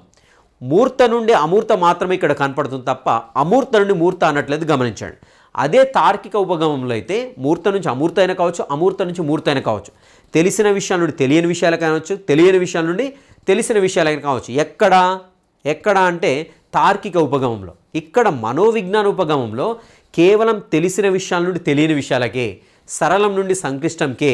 ఓకేనా, గమనించాలి, డిఫరెన్స్ గమనించాలి. ఓకేనా, ఎందుకంటే అది ఇది బేస్ చేసుకుని క్వశ్చన్ రేజ్ చేసి అనుకోండి వాట్ ఈజ్ వాట్ అని కంపల్సరీ మనకు తెలియాలి. ఉండేలా ప్రణాళికలో విషయాల అమరిక ఉండాలనేసి మనోవైజ్ఞానిక ఉపగమం మనకు చెప్తూ ఉంది. గమనించండి, ఇంపార్టెంట్. సో ఇక్కడ స్పెసిఫిక్గా మనోవైజ్ఞానిక సూత్రాలను బేస్ చేసుకున్నప్పుడు ఇక్కడ కన్ఫ్యూజ్ అవుతాం. గమనించండి, ఇక్కడ కన్ఫ్యూజ్ అవుతాం. ఎక్కడ మనం నిర్దిష్టం నుండి సామాన్య విషయాలు అన్నాం కదా, ఇక్కడ కన్ఫ్యూజ్ అయ్యేటువంటి అవకాశం ఉంది. కాబట్టి ఇది ఇంపార్టెంట్ పాయింట్. దీంట్లో జనరల్గా సామాన్యం నుండి నిర్దిష్టం అనుకుంటాం, బట్ ఇక్కడ నిర్దిష్టం నుండి సామాన్యం అనేది మనోవైజ్ఞానిక సూత్రం అండి. అది మనోవైజ్ఞానిక శాస్త్రవేత్తలు అభ్యసన నియమాలకు సంబంధించి అనేక సూచనలు సూత్రీకరణ చేయడం జరిగింది. అభ్యసన ఫలవంతంగా జరగడానికి విషయ వ్యవస్థీకరణ కోసం ఏంటంటే అభ్యసన నియమాలకు సంబంధించిన వివిధ అంశాలను ప్రస్తావించడం జరిగింది. వీటిని కూడా మనోవైజ్ఞానిక ఉపగమంలో భాగంగా చూడవచ్చు. ఓకేనా, మనం ఆల్రెడీ థారండైక్ చేసినప్పుడు యత్నదోష సిద్ధాంతం కావచ్చు, ఇంకా రకరకాల సిద్ధాంతాలు చూసాం కదా, అభ్యసన సిద్ధాంతాలు. వాటిల్లో ఉండేటువంటి సూత్రాలను కూడా మనకి ఇక్కడ ఇంప్లిమెంట్ చేయడం జరుగుతుంది, పాఠ్యప్రణాళిక రూపొందించడంలో. ఓకేనా, రైట్. ఇక్కడ అనేక అలానే సామాజిక పరస్పర చర్యలు నేర్చుకోవడం దోహదం చేస్తుంటాయి. నేర్చుకునే అంశం ఆచరణలు సాధించడం వీలుగా ఉంటాయి. లక్ష్యం సాధింపదగినదిగా ఉండాలి. లక్ష్యం సాధింపదగినదిగా ఉండాలి, గుర్తుపెట్టుకోండి ఎప్పుడు కూడా. సో ఎప్పుడైతే లక్ష్యం సాధించదగినదిగా ఉన్నట్లయితే విద్యార్థికి ప్రేరణ పొందుతాడు. నెక్స్ట్ పునర్బలన సూత్రం ఉంటుంది కదా మనకు మనోవైజ్ఞానిక సూత్రంలో. మనోవైజ్ఞానిక సూత్రం పునర్బలన సూత్రం ఉంటుంది. లక్ష్యం సాధించాడు అనుకోండి, సో వెంటనే వానికి ఏదో ఒకటి మనకి అంటే ఆత్మధైర్యం డెవలప్ కావడం కావచ్చు, వాడికి సంతోషం కావచ్చు, ఒక రకమైనటువంటి క్యూరియాసిటీ డెవలప్ అవుతుంటుంది. కాబట్టి లక్ష్యం అనేది ఫస్ట్ ఎప్పుడు కూడా సరళంగా ఉండాలి. సో సాధించుకుంటూ వెళ్ళినట్లయితే మనకు ఉంటుంది కదా, ఎక్కడ కార్యక్రమయుత అభ్యసన సూత్రం ఉంటుంది కదా. సో ఒకటి అయిపోగానే ఒక ఫ్రేమ్ అయిపోగానే ఇంకో ఫ్రేమ్ ఎంటర్ అవుతుంది. సో ఈ ఫ్రేమ్ ఎలా ఉండాలంటే విద్యార్థి సాధించేటట్టుగా ఉండాలి. సో అంతే తప్ప క్లిష్టంగా ఉండకూడదు. సో సాధించాడు అనుకోండి, నెక్స్ట్ ఫ్రేమ్కి వెళ్ళిపోతుంటాడు. సో ఇలా మనకేమవుతుందంటే ఎప్పుడైతే లక్ష్యం అనేది విద్యార్థికి స్టార్టింగ్లో సాధించేటట్టుగా ఉండాలన్నమాట. ఓకేనా, సో అప్పుడే సవాలు అంగీకరించగలుగుతాడు. మనోవైజ్ఞానిక ఉపగమంలో అభ్యసన వాతావరణాన్ని ఈ విధంగా ఏర్పాటు చేయడానికి ప్రాధాన్యత ఇవ్వబడుతుంది. గుర్తుపెట్టుకోండి, వెరీ వెరీ ఇంపార్టెంట్. అంటే అభ్యసన ఉపగమం మనోవైజ్ఞానిక ఉపగమంలో ఏంటంటే అభ్యసన చేసినప్పుడు ఏదైతే లక్ష్యాన్ని సాధించాలనుకుంటామో ఆ లక్ష్యం అనేది విద్యార్థి సాధించేటట్టుగా డిజైన్ చేయబడాలి పాఠ్యప్రణాళిక.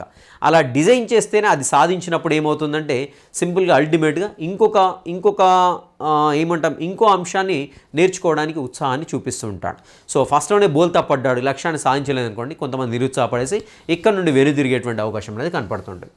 నెక్స్ట్ అభ్యాస కేంద్రీకృతంగా ఉంటుంది, అంటే స్టూడెంట్ సెంట్రిక్గా ఉంటుంది, మనకు తెలిసిందే. ప్రధానంగా చురుకైన అభ్యసన వాతావరణాన్ని సృష్టించడం, దృష్టిని కేంద్రీకరించడం, జ్ఞానాన్ని అనుసంధానించడం, విద్యార్థులు తమ జ్ఞానాన్ని వ్యవస్థీకరించడం సహాయపడేలా కృత్యాల కల్పన, సకాలంలో పరిపుష్టి అందించేలా తగు చర్యలు ప్రాధాన్యత ఇవ్వడం, అండ్ ధారణ కోసం తగిన సంబంధించిన అంశాలను చేర్చడం లాంటివన్నీ కూడా మనకి ఏంటంటే ఇక్కడ మనోవైజ్ఞానిక ఉపగమంలో మనకు కనపడుతూ ఉంటాయి. చేయడం ద్వారా నేర్చుకోవడం, సో ఇలాంటివన్నీ కూడా మనోవైజ్ఞానిక ఉపగమనం అండి. ఓకేనా, సో ఇవి గుర్తుపెట్టుకోండి కంపల్సరీ. రైట్, నెక్స్ట్ వచ్చేసి ఇక్కడ యోగ్యతలు లేదంటే అడ్వాంటేజ్ అండి. సో అడ్వాంటేజ్ ఏంటి అని చూసినట్టయితే ఇక్కడ మనకి విద్యార్థి కేంద్రీకృత విద్యా విధానానికి అనుగుణంగా ఉంటాయి. మనోవైజ్ఞానిక సూత్రాల ఆధారంగా రూపొందించబడ్డాయి కాబట్టి చాలా ఇంపార్టెంట్ ఇవి. అండ్ కనుక విద్యార్థులు సులభంగా ఉత్సాహంగా అభ్యసించగలుగుతారు. అంతేకాకుండా అక్కడ విద్యార్థి ఒక లక్ష్యాన్ని సాధించినప్పుడు ఏమవుతుందంటే సింపుల్గా విద్యార్థి యాక్టివేటెడ్ స్టేట్లో ఉంటాడు, ఇంకొకటి నేర్చుకోవడానికి కూడా సిద్ధంగా ఉంటాడు. సో అదే విద్యార్థి అనుకున్నటువంటి లక్ష్యాన్ని సాధించలేదు, సో నువ్వు ఇచ్చిన టాస్క్ అనేది చాలా కష్టంగా ఉన్నది. సో ఉదాహరణకు ఒక 9వ తరగతి విద్యార్థి కణజాలం గురించి నేర్పిస్తున్నాను, వానికి ఒక టాస్క్ ఇస్తాను. ఏమని ఇస్తానంటే, అరే ద్విదళ బీజ వేరులో ఉండేటువంటి నాలికా పుంజాల అమెరికా ఏ విధంగా ఉందో నాకు చూపించాలి అంట, టాస్క్ ఇస్తాను నేను. సో అప్పుడు వాడు చూపించగలుగుతాడా? సో అసలు వేరుని ఎలా కట్ చేయాలో తెలియదు, ఎలా పల్చర్ డిసెక్షన్ తీసుకోవాలో తెలియదు, దాంట్లో నాలికా పుంజాలను అసలు ఎలా గుర్తుపట్టాలి, ఎలా హైలైట్ చేయాలి, వాడు ఎలా హైలైట్ చేయాలనేది కూడా తెలియదు. సో అలాంటప్పుడు అంత క్లిష్టమైన టాస్క్ ఇచ్చాను అనుకోండి, ఏమవుతుంది, వాడు ఇంకా దాని జోలికి పోడు, అసలు ఇంకా మనకు ఆ టాస్క్ అంటేనే భయపడుతుంటాడు. అలా కాకుండా అరే పత్రంలో ఉండేటువంటి కణాల అమరిక ఎలా ఉందో చూపించి నాకు, సో పర్టికులర్ నేను స్పెసిఫిక్గా మెన్షన్ చేయట్లేదు, ఏం చేస్తాడు, లేకుంటే పత్రాన్ని చింపేసి అక్కడ పెట్టేస్తాడు, లేకుంటే ఉల్లిగడ్డలో ఉండే పొరలో ఉండేటువంటి కణాలని చూయించురా అని చెప్తాను. సో సింపుల్ వానికి అది, ఆ టాస్క్ అనేది చాలా సింపుల్గా ఉంటుంది. లేదంటే ఆ చెరువు కుంటలో ఉండేటువంటి నీటిలో ఉండేటువంటి రకరకాల జీవులు ఏ విధంగా వాటిని అబ్జర్వ్ చేయి, ఇంకా సింపుల్ వానికి.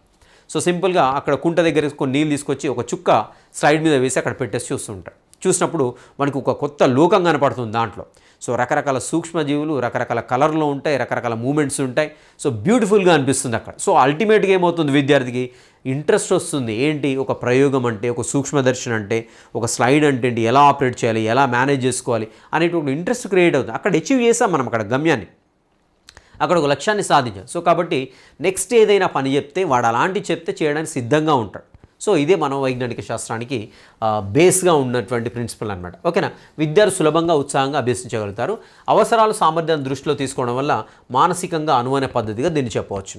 అండ్ ఇక్కడ పరిమితులు మనకు కనపడుతున్నాయండి. మనోవైజ్ఞానికంగా ప్రణాళికను అంతటినీ రూపొందించడం అనేది చాలా కష్టం. ఏదైనా సరే అండి, మనోవైజ్ఞానిక ఉపగమం కావచ్చు, లేకుంటే తార్కిక ఉపగమం కావచ్చు, అన్నిటినీ ఇదే ఒక పద్ధతిని ఉపయోగించేసి నేను పాఠ్య ప్రణాళిక రూపొందిస్తామంటే ఇట్స్ ఇంపాసిబుల్.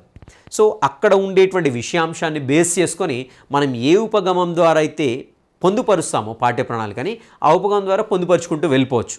సో ఒక కాడ తార్కిక ఉపగమం కావచ్చు, ఒక దగ్గర మనోవైజ్ఞానిక ఉపగమం కావచ్చు, ఏది అనుకూలంగా ఉంది. అల్టిమేట్ ఎయిమ్ ఏంటండి మనకి అని చూసినట్లయితే విద్యా లక్ష్యాలన్నీ సాధించాలి. నేను ఇదే ఉపగమం ఇదే పద్ధతి ఫాలో అంటే కాదు కదా. సో నేను అక్కడ ఉండేటువంటి సిచ్యువేషన్ అనుగుణంగా నేను ఈ పద్ధతి ఫాలో అవుతాను. సో లేదంటే ఇంకో సిచ్యువేషన్ వచ్చింది, ఈ పద్ధతి బాగాలేదు, ఈ పద్ధతి ఇక్కడ బాగా పనిచేస్తున్నప్పుడు ఇక్కడ ఈ పద్ధతి. అల్టిమేట్ ఎయిమ్ ఏంటంటే మనకి, సో ఏ పద్ధతి ఫాలో అయినప్పటికీ కూడా పాఠ్య ప్రణాళిక పొందుపరిచేది ఎలా ఉండాలంటే అల్టిమేట్గా విద్యా లక్ష్యాలను సాధించే విధంగా, విద్యా గమ్యాలను చేరే విధంగా ఈ పాఠ్య ప్రణాళిక రూపొందించాం. కాబట్టి ఎక్కడ ఏది అవసరం ఉంటే ఆ ఉపగమం ద్వారా మన పాఠ్య ప్రణాళిక రూపొందించవచ్చు అనమాట. రైట్.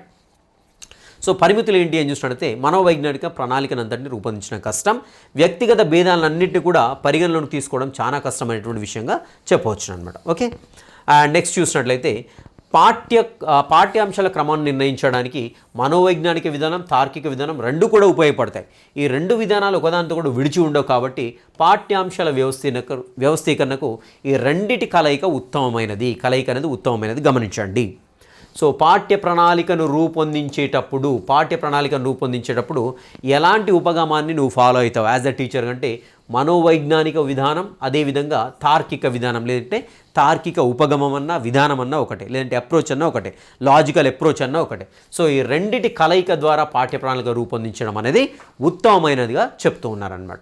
రైట్. నెక్స్ట్ సెషన్లో వచ్చేసి మనము శీర్షికల ఉపగమం లేదా అంశాల ఉపగమం టాపిక్ మెథడ్ అంటే డిస్కస్ చేద్దాం. Right, this is our today session. ఎవరైనా ఫస్ట్ టైం మన ఛానల్ చూస్తున్న తప్పకుండా సబ్స్క్రైబ్ చేయండి. అండ్ కేకే బయలుదేరినటువంటి యాప్ అనేది మనకు ప్లేస్టోర్లో అందుబాటులో ఉంటుంది, తప్పకుండా డౌన్లోడ్ చేసుకోండి. దాంట్లో ఏపీడిఎస్కి సంబంధించినటువంటి కొత్త టెక్స్ట్ బుక్స్ 2024 మెథడాలజీకి సంబంధించిన టెక్స్ట్ బుక్స్ క్లాసెస్ చెప్పడం జరుగుతుంది. ఆల్రెడీ ఎన్సీఆర్టీ 2024-25కి సంబంధించిన అకాడమిక్ బుక్స్ అన్నీ కూడా కాంటెంట్కి సంబంధించిన స్కూల్ లెవెల్ బుక్స్ అని 5th, 6th, 7th, 8th, 9th, 10th books అని చెప్పడం జరిగింది. ఆల్రెడీ కేకే బయలుదేరినటువంటి యాప్లో పొందుపరచడం జరిగింది. ఏపీ డిఎస్సికి స్పెసిఫిక్గా క్లాసెస్ చెప్పడం జరుగుతూ ఉన్నది. ఆల్రెడీ కంప్లీట్ అయ్యి మీకు ఆల్రెడీ అవి అనేవి అందుబాటులో ఉంటాయి, ఎవరైనా చూడొచ్చండి. Right, this is our today session. Will meet you in the next session. Till next session, have a great day.